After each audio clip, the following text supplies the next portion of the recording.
يا سلام. مين بقى اللي حط عينه عليك فريق اول ولا هو كابتن التزكيه؟ محمد يوسف كابتن محمد كان يوسف موجود في الماتش ده. وهو كان موجود في الجهاز، كان كابتن حسام البدري، ايوه، كابتن علاء ميهوب، وكابتن محمد يوسف. اوكي، كان هو موجود في جهاز الكابتن حسام البدري. اوكي.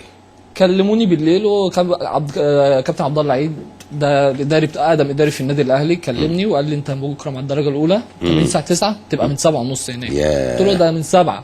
طبعا انت نمت ليله ما تحلمش بيها. لا مش نايم يا كابتن، نايم صاحي. لا انا بعتبرها نقله صاروخيه. انا نايم صاحي يا كابتن. واليوم ده انا من اسبوعين، يعني باحترامي للالومنيوم، انا بتفرج، انا اهلاوي بتفرج على الاهلي في البيت، يعني في انت اهلاوي اساسا؟ يعني انا اهلاوي، فبتفرج على الاهلي في التلفزيون يعني، وبتفرج وبشجع زي اي حد في الجمهور يعني. واسبوعين ببقى معاهم في التمرين. فجاه لقيت قدامك بركات وابو تريكه ومعوض وعماد متعب وجلبرتو وفلافيو ومحمد شوقي، الاباطره دول كامل يعني. وكان موجود رمزي، وكان موجود، انا فاكر رمزي، كابتن رمزي صالح، وكان كله كان موجود. فانا بقى اول تمرينه دي يعني انا مش هنسى اليوم ده، رايح عصفوره في وسط دخلت التمرين، فطبعا سلمت على اللعيبه الكبيره، انا مستني كل شويه يدخل لعيب كبير، قاعد مستنى. سلمت عليهم؟ سلمت عليهم وما هم ما كانوش عارفينك طبعا، تقول لهم انا عمرو جمال. بالظبط كده، تعرف نفسك. بيحصل يعني. نزلت التمرين، كان كابتن علاء ميهوب عامل يعني التمرين كده تقسيمه، وفي ناس اسيست من بره بتتلعب عليها الكوره وبتسند.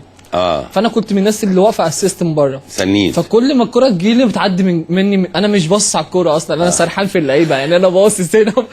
فكابتن علاء ميهوب مسكني كده بضحك وكده، فقال لي لا ركز وانا عايزك تلعب كويس.